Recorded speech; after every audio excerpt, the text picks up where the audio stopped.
Good morning, everybody. You've all just had your tea break, so I'm going to ask you to do a little tiny bit of exercise, if I may. So what I'd quite like you to do is to stand up, please, if you wouldn't mind. Do that. Okay, so what I'd like you to do is I'd like you to sit down if you do not consider yourself a technologist. If you think you're something other than a technologist, can you just sit down? Thank you very much. To the rest of you, I am going to heartily apologize. I'm really sorry for what's about to happen, because I am going to grossly stereotype, which you should never do, and I'm going to make some distinctions between technologists and other parts of the business, which, as we know, is a picture that is disappearing. So thank you very much for standing up. I am sorry. Okay? Got that out of the way. You can have a go at me later.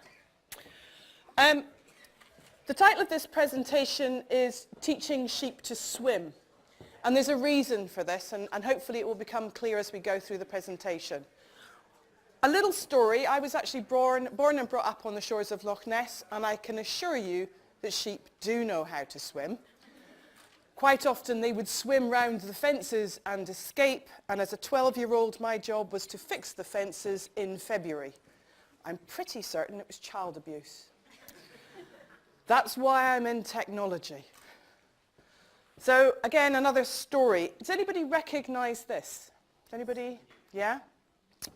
It is the folder that you get if you were diagnosed with cancer from Macmillan. It's a physical piece of a collateral. You can store things in it, like your medical records, you can put in your dietary sheets, you can put in any counselling notes you've got. Basically, it's your artifact if you are suffering from cancer. And at Macmillan, they got a very young and dynamic digital team who decided the best thing that they could do was to put this online, to make this available to people digitally so that they could access it on their mobile phones, they could access it on their web. What they didn't realize, and they hadn't checked, was how that would make the patients of cancer feel. And what they actually found when they did a little bit of listening, and this was well into the development of the tool, was that the actual patients didn't want it to be online. They wanted a physical artifact that they could hold. They wanted something they could carry about with them. So there was a real mismatch between understanding what the customer wanted, in this case the patient, and what Macmillan thought people wanted. There were other issues. The medical profession didn't have the interfaces that would allow that to happen. But the key thing was not listening to the customer. Things have moved on. This actually was about 6 years ago, and there is actually an electronic version of this available. But there are both. Rather than going wholeheartedly to digital, they've actually made it a choice. And that's why it's important to listen to the customer. This is my favorite quote. I love this quote. And this is actually from the CIO at GCHQ. Now, GCHQ, I don't know if you know, is actually the place you're not supposed to know about. Big building. They actually covered it in the rainbow flag during Pride Week. It's a bit obvious. But it is, the CIO stood there and he realized that he was busy trying to control technology over here.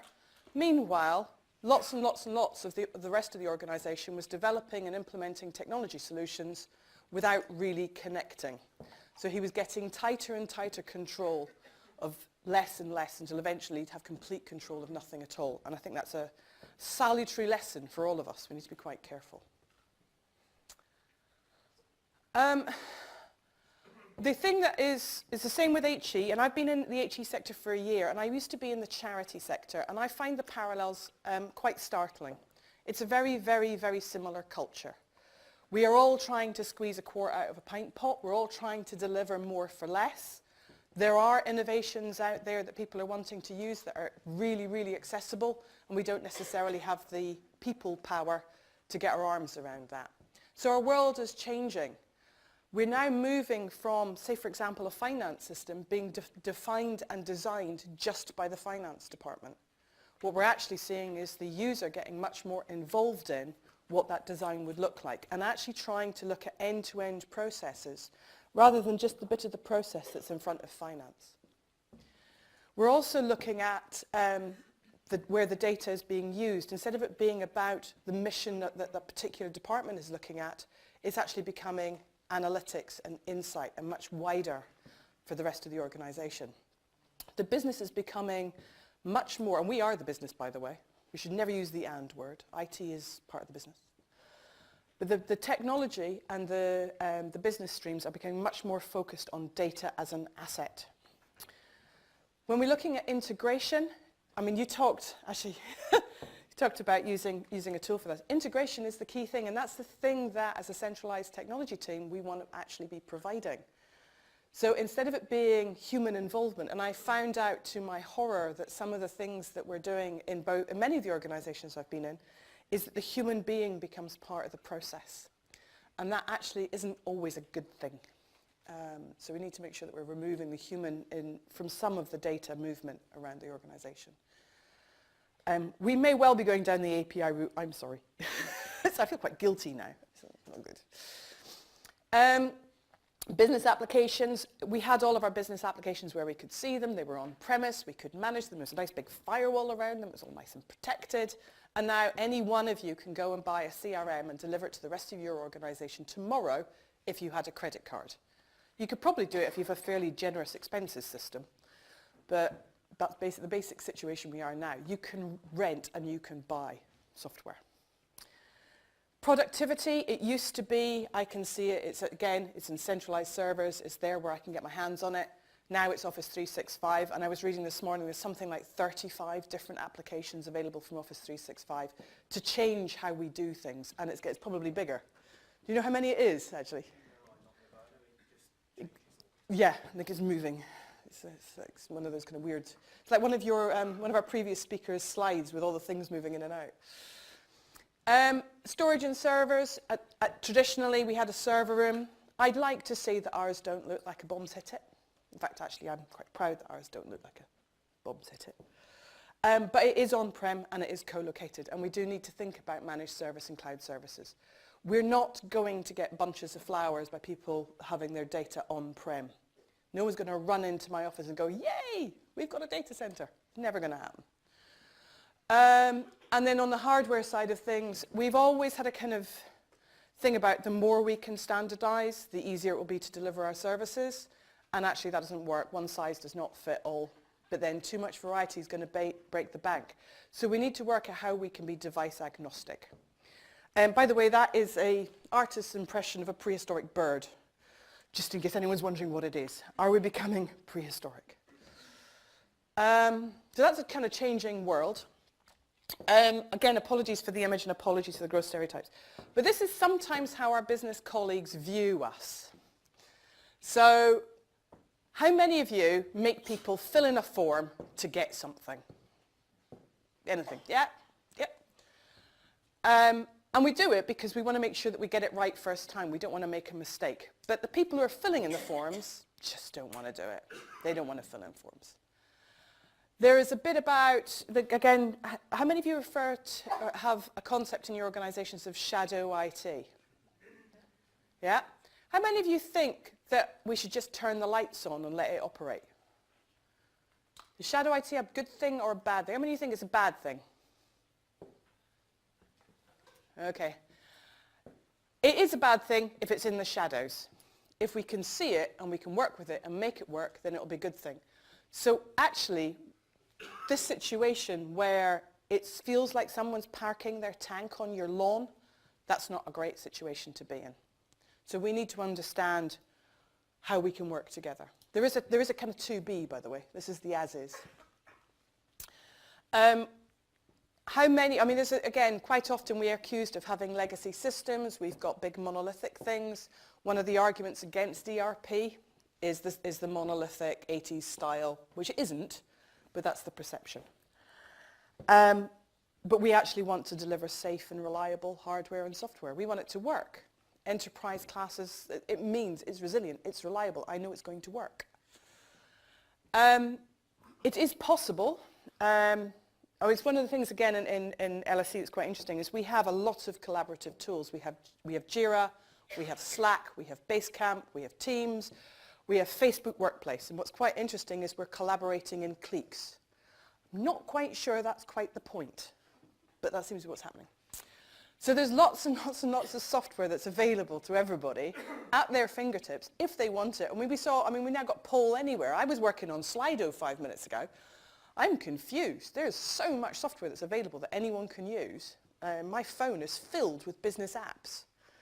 It gets very confusing. But the point of that our archetypal IT person is showing is that integration is key, and it is a problem. And we can be a little bit sniffy about that.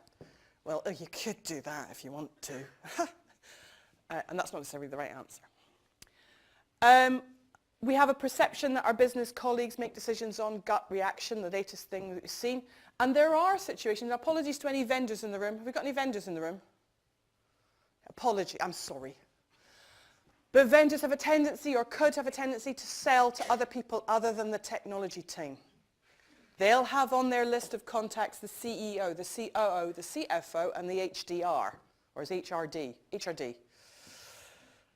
And they will actually be the ones that are making the decisions. So they tend to make them on gut reaction. At least that's our perception. And we have a real thing within technology that if we follow the process, it will reduce the chances of failure. But by the time we've actually done that, they've already bought something and it's already working and it's already delivering benefit. So it's a bit of an issue. So that's painted a fairly bleak picture, and I'm sorry about that, but that's kind of how it feels. But then we can come into the light. So instead of saying, I don't want to fill in forms, or a form's going to make it more likely that we'll get it right, how about I actually understand what you need and I design my form from your perspective rather than my own, the voice of the customer. We have, at the moment, we've introduced a business improvement unit within LSE. And one of the things that they've done is they've brought in process design, and they have been absolutely clear that you cannot automate a really bad process. And that's really helping. But it's not being led by technology. It's being led by somebody who is working closer with business process and people process. When the business colleagues say they can do their own research, great, can we come with you? Is the correct answer. Can we join in on that? It will be good if we can do it together.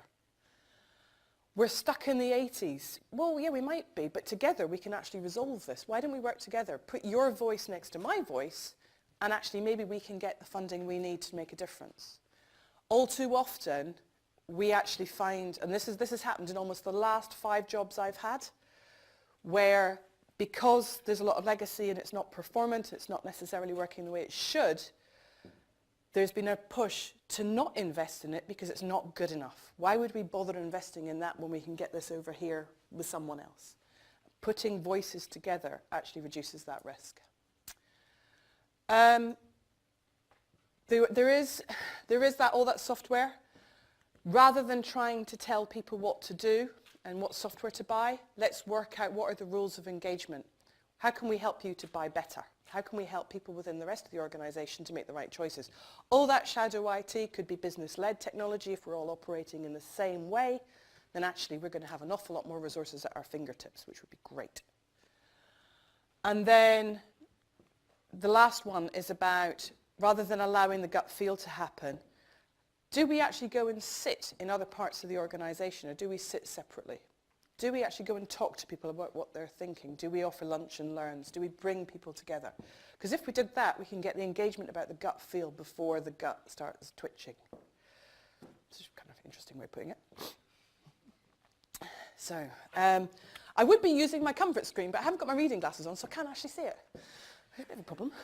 So that's why I have to keep doing this. Apologies. We do need a change in culture. Now, I'm not going to read all of that out because that's quite negative. But there is a sense about setting ourselves as our stall out about how we want to be within the HE sector as a central technology team, and how do we want to be perceived. We want to be proactive. We want to be understanding the issues that people are facing. So not just going to technology conferences, but actually going to conferences like this where we're seeing other people from other parts of the organisation. But not just doing it externally, do it internally, bringing people together and having a conversation about what hurts and what doesn't. We need to look at our professional skills. We do have, there's quite an interesting thing that is becoming really apparent in a lot of organisations is, to a man with a hammer, every problem is a nail. So if you have a development team, then the answer to the problem is going to be to develop something. And if you have a team that's got Oracle or SAP or Salesforce, then the solution to the problem is going to be Oracle or SAP or Salesforce, whether it's the right choice or not. So there's something about how do we raise our professional skills and think about architecture and have that conversation about it. Then we want to be able to not just gather requirements. How many of you are business analysts? Okay, apologies, sorry. I apologize. I'm just going to spend the whole time just saying sorry. So business analysts are probably one of the most important skill sets that you need in an organization. They are absolutely fundamental. They're exceptionally difficult to just bring them in. You can't just go and buy one. You have to actually have business analysts who understand the business that you're operating in and the people and what is needed and all that kind of stuff. What can be a problem a little bit with business analysts is they can end up just being a bit like waiters. So they'll come and they'll take your order. They'll come and gather requirements. What we want business analysts to be doing is really challenging. So instead of the waiter coming and taking your order and you've gone for the full a la carte plus all the extra bits and them going, yeah, all right then, I'm walking off. What you want is for the waiter to go, if you eat all of that, you're going to be sick. Let's not do that. Okay? Okay. It's not, again, I keep having these analogies, I don't know where they come from. So there's something about helping our business analysts to be able to challenge process, being able to challenge scope and get it to where we want it to be. And that's a really important skill set. So they're striving for the outcome. And they're able to and accepted as being able to challenge. And if we can do that, I think it'll be a big win. We do have, in many organizations, certainly in when I first started in RSPB, which is why I've got the thing about birds, by the way, it was a very much centralized IT team, and any other IT team was bad. They were bad. They should have been extinct as far as we were concerned. There was no species protection for decentralized IT. What I've realized over quite a lot of time is that actually I could make better use of that. We could actually work better together and deliver more if we turned all the lights on the shadow IT and we built relationships. And actually you change the role of central technology to be setting skill sets, brokering relationships, and understanding how things work. What we want to do is be running communities of practice. Now, communities of practice is about practice management, it's about setting skills, and it's about helping people to get to that level. If we were to do that, rather than a command and control, and I have to approve everything that you do as a decentralized technology team, I'll be there for a long time, and I don't think anyone will particularly like me. So, not that I desperately want to be liked, but it's important. So the other kind of thing, this is where it starts to get into the voice of the customer. When we've been looking at requirements, in the past, we might have spent a lot of time looking at getting really, really good data. And I did have a data team at RSPB, and they spent an awful lot of time arguing about whether or not Reverend was an appropriate field setting in the salutation part. And we can spend a lot of time having that kind of, and actually, does it really matter? And it matters to the Reverend, so from an individual point of view, it really, really matters to the Reverend. But you can spend a lot of time trying to perfect things and polish things, and it doesn't necessarily lead to a good outcome. What we want to then try and do is actually lose that command and control feel about things like process and data, and help in championing our business colleagues and the customers to be able to do it for themselves. So we champion the voice of the customer. How many of you accidentally or on purpose refer to yourself as IT and the business? Anyone accidentally use that expression? No? Wow. It's the only time that's ever happened to me. Good. The word and is a very dangerous word. I know we're all told never to use but and always use and. But and in this circumstance is very different because it puts a wall between the technologists and the rest of the organization. And we are the business. I kind of nicked the O2 slogan for a while about be more business. And that's what we need to be. Rather than waiting for instruction, we need to be setting direction. How do we get to the table? How do we bring that voice in? And that is quite an important shift in our culture. So we don't just wait to be told what to do. We actually go in and we have that conversation. The rest you can probably read. Don't want to... the last one is important. One of the things that is really quite important is how we talk to people and the kind of negative feel that sometimes we can give in our technology worlds, which will be that won't work because. Great idea, really love it, great idea. I'm not sure it will work. And we almost can't help ourselves. It's kind of a bit of an issue. We need to learn how to say, and this is something that I see within my own team at the moment, we definitely do this, that will work because. Or that will work if we do this. Just changing the language, starting to be more positive, getting a more positive feel from people. Okay, how much time have I got? All right? 15, okay, good. So, this is the other thing that we're doing at the moment, is that in maybe 10, 15 years ago, the vast majority of what a technology team would do is to deliver what was being requested. So that's what this first bit here is indicating. About 80% of our time was spent on actually delivering stuff, which is great. But the world's moved on. We've got software as a service, we've got cloud services, we've got devolved IT. We've got lots and lots of things that can do that delivery for us. So what's our role? Now, you could argue, if you felt like it, that the role of a centralized IT team has got a limited lifespan and potentially it'll go the same way as the director of electricity. Most organizations had a director of electricity in 1920. They don't now. But I think there is a role. And the key thing is about understanding these 5 different component parts, which is about brokering relationships. So that might be brokering between the central technology team and maybe a business-led technology team. It might be brokering a relationship between the organization and third parties. It might be brokering relationships between different business units and students and whoever it is that we actually want to connect to. But brokering becomes, and that means developing skills in what I call, colloquially, schmoozing. So if you can schmooze, you've got a bit of a winner in your back pocket. The other thing that is a key role is consulting.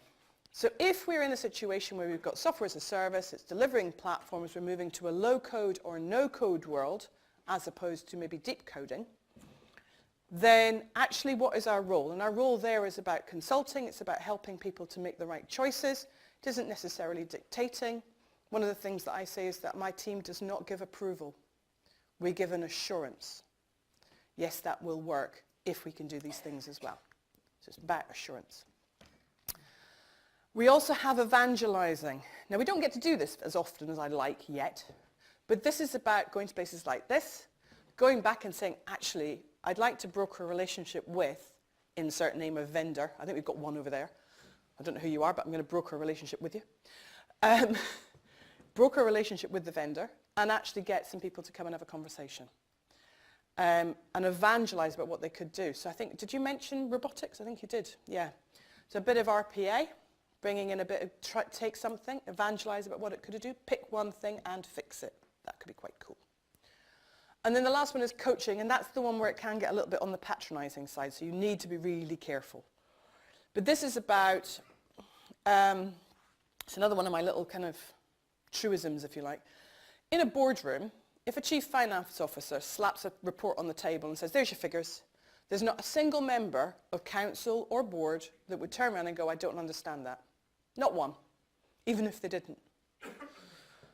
You go in and you present an article on technology and how technology can change a student experience, or technology could improve and create an outstanding organization, or whatever it is, and every single one of them, okay, I'm grossly generalizing, slips back from the table, crosses their arms and go, I don't know anything about technology. And it's okay to do that. It's not okay to do that, and that's where the coaching comes in. Our job is to help to create, to get people to recognize that technology is a key piece of business acumen. Same as finance, the same as risk, the same as student experience, the same as everything else that we do in our organizations. So if we could actually try and help people to get a bit more tech-savvy leadership, that's where we could be delivering a big win. Every organization is different. We are not in LSE 2020-2022. We're not. But we need to think about what that looks like and how much do we want to do coaching, how much do we want to do consulting, etc. I'd like to say that that is mine. It isn't. This is a CEB report, and I recommend you go look for it. Gartner bought CEB recently, and they talked about what are the skills of an internal service provider. And those 5 things are the key things that all CIOs need to be thinking about. Okay, so I need to tip a nod to Rabina Chatham.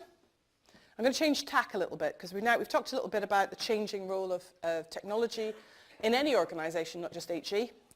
And I want to talk a little bit about, and this is the gross generalisation bit, and this is where it gets a little bit tricksy. Has anybody met anyone who said, I don't do politics? Yeah? Yeah.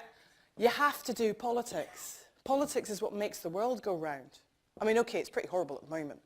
I know you had a session yesterday about post-truth. But politics is really important, and good politics is like oil, a really good oil that helps the rest of the engine work. You can get bad politics, full of iron filings. It's going to grunge your engine up and you're all going to come to a crashing halt. But politics is really important. And unfortunately, in the world of technologists, quite often technologists don't do politics. They just want to deliver the thing. Whatever the thing is, they just want to do that.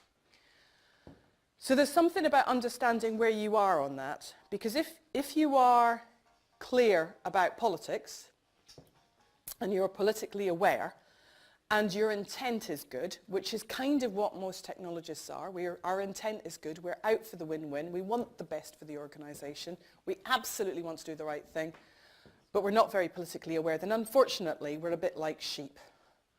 So every year we get shorn, usually in the budget sense. It's the first time I've ever come anywhere and they haven't cut my budget within 5 minutes. It's amazing. But yeah, so we tend to get a little bit left to one side. And we're very nice and we're very lovely, but we don't necessarily operate in a way that's politically savvy. If there are people in the organisation who aren't politically savvy, but they're a bit naughty, i.e. they're not necessarily out for the best of the organisation and they're kind of blundering about, then they're unfortunately a bit like the baboons. So they kind of blunder about quite a lot, get in the way, really noisy. You must have people in your organisations who do that. Yes. And they kind of get in the way. And they're extremely energy sapping. And if you're a sheep, it's really annoying. It's kind of like, what is this person doing? Why? Just go away. Get out of my hair, or in this case, wool. Then you get those people who are politically savvy, and they're not out for the win-win. And those are the people who know how to play it. They know who to contact. They're the ones who's going to be in touch with your pro director and going, no, I need this. Can you just say yes to this? And they're the ones who present you with a completed business case, and they've got everybody's already signed up to it, and you've got no way of dealing with it. They usually don't last long in organisations. They usually only last about 18 months to 2 years because they usually get found out. And they're the wily foxes. And there's a picture from Rabina that's got a fox jumping over a sheep. It's very funny. But then, of course, we have this thing about what if you are acting with integrity, out for the win-win, and you're politically savvy. And in those circumstances, that's the dolphin. Now, I have a slight problem with the dolphin analogy because I know that dolphins can kill sharks. But, you know, let's just put that to one side. They operate in pods, they're team players, they look after the young, they operate with integrity. Everybody loves a dolphin. So our jobs as leaders in whichever part of the world is to help the sheep to learn how to swim, to help them to become dolphins, because that's what we all want to be. So we do have to focus on understanding the voice of the customer, but understanding how the organisation works and how things get done. And not playing it, not trying to get around it, but using it to deliver the best possible outcomes for the organisation. So a couple of final slides. I think we're still okay. Number one, I read this a couple of times and I thought it's very hard to forget the word don't, okay? So don't is at the beginning of all of these sentences, okay? Don't take them as a yes, it's a no. So the very, very first one is never, ever, ever, ever use absolutes. Ever. Okay? And actually that you'll find that within some of our more logical skill sets, we have a tendency to go, it's either it is or it isn't. And actually that's not always the case. And probably one of my best moments in a team meeting, not at LSE, I'm very conscious John's sitting over there, he's one of mine. But not at LSE, I was sitting with a room full of architects, and I said, one of the things we've got to be able to do is to live with ambiguity. Went through the entire meeting, and then right at the end, somebody put their hand up and went, can you give me some clarity about ambiguity, please? And I was like, what? Okay. Don't avoid politics. You need it, and it can help you. Don't see shadow IT as the enemy. See it as business-led technology. Work out how you're going to work with it and make the most of it. Because you never know, at some point, that collective of different teams could be an absolute game changer.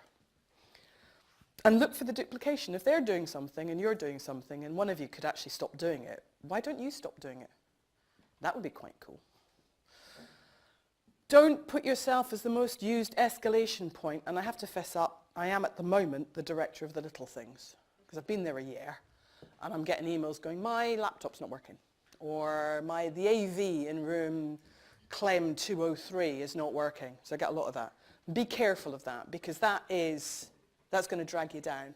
And you're not going to be able to get away from that and it won't be listening. It's not really listening to the voice of the customer. At that point, you're listening to the consumer. Different thing. Don't assume that you know best. You might know a lot, but you might not know best. And that actually might be a problem if you're wanting to transform the organization. So there's a little bit of humility on that one. And don't assume that you have the skills to fix everything. Now, there's another story. I know somebody who works in a charity that deals with a number of schools. Not that long ago, I'm not going to tell you which one, because not that long ago, they had a massive security breach, and I mean massive. And I spoke to the guy a couple of days afterwards, and he said, we got through it because I happened to have in my little black book a vendor who dealt with that. And I could phone them up, and they came in and they helped me. So your little black book of who do you go to if you really get stuck is really important. You don't have to have it all in-house. It's okay to go outside. Don't forget the importance of honesty and transparency. My biggest problem is persuading the chief finance officer to give me some cash. The easiest way that I'm going to get that is if I'm really clear about how I'm spending my existing cash. That's quite hard because it's kind of exposing things and it's a little bit, not so sure. And then don't confuse replacing the hardware with changing the business. If the most successful project you've got is the network project, it's not really going to be making that much of a difference. Sorry. It's important, absolutely. It's like Maslow's hierarchy of needs. But it's not the one that's going to get you the bunches of flowers. Unless, of course, your network's falling over every 5 minutes, in which case you might want to do that. And then 6 questions. So these are the kind of questions that we need to ask ourselves. These are the sorts of things that make you think. I'm not going to read them out, actually, because you can read those for yourself, I think. Can you read those at the back? You okay? Good. But every now and then you should ask yourself some questions about how well are you doing and what are you doing and how are you helping. Are you actually listening? And it's really hard to do that because sometimes you don't really want to, but it's important that you do.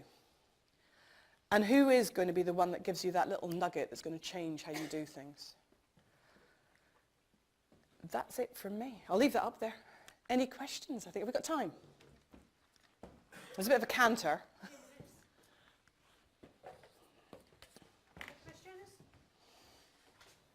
No, I don't think so. I think we're good. I think this is, yep. Oh, darn it. Thanks, Stefan. This is Mark Ritchie from the University of Edinburgh. It's a question about the distinction between business and IT. In the project world, we make a lot of the distinction between a project sponsor and a project manager. Could we be risking confusion by trying to drop the ant? Ooh.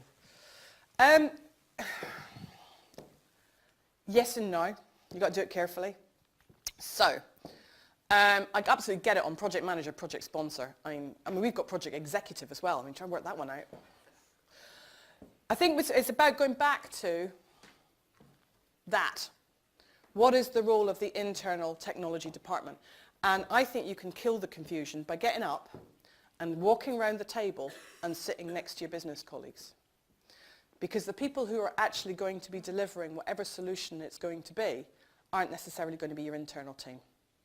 So the job of an internal team is to be an advisor and a coach and a consultant supporting the sponsor and the project manager on making the right choices. And if we don't do that thing of getting up and around the table, then yeah, you might have less confusion, but you're going to have more finger pointing. And I think finger pointing is worse. So let's get up and walk around the table and sit next to each other. Thank you. Any more questions? There's one over this side. Thank you very much. Great question, actually. Mainly just wanted to make Stefan run over here, but... Good work. Excellent. No, I really enjoyed listening to you. There's an awful lot of truth, I think, in what you were talking about. And I particularly love the analogy with the business analysts seeming like waiters, and that they should tell people that you're going to be sick if you eat all that. The trouble is, that's really hard to do when the consumer at the table will say, okay, well, if you're not going to serve me this, I've got an app in my pocket and I'll go and order something from Uber Eats or something, you know, because they know that they can go and buy stuff. So, do you have any advice on that? Yeah. Well, first of all, don't tell them that they're going to be sick if they eat the technology. I think that's. I mean, I was being slightly facetious. I think if you actually stood there and went, "Come on, you're all being too stupid to do that," it's really not the right attitude. It comes back to what I was saying over here about coming around the table and sitting next to people, and getting yourself into a mindset of I'm there to give an assurance.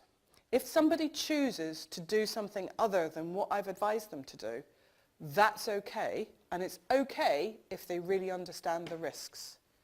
So there's a little bit about changing our own understanding of what our role is, so that we're not going to get upset when somebody decides to do something different. So that we kind of, having that in our core might make it a bit easier. The other thing about it is about getting some really good facilitation skills under your belt. So that and it sounds a bit cheesy, but getting people to work collectively in a room on a process or a choice actually is more likely to get you to a good outcome than having a one-to-one conversation with lots of people where they can go, well, I'm just going to go to Uber Eats. Whereas if you've got people in a room and you're facilitating the conversation and doing things like the lean game, or you're doing things like a facilitated process workshop, then you've got a better chance. The last bit, and it's the hardest bit, and I haven't got a great answer for this, is you've got to have gravitas. You've got to actually be able to stand in front of a room full of however many people and actually go, that's a really good question, thanks for asking it. I don't think we've got an answer for that right now. We're going to focus on this and we'll come back to it. It's kind of having those skills, because the immediate anger will dissipate and then you'll get them where you need them to be.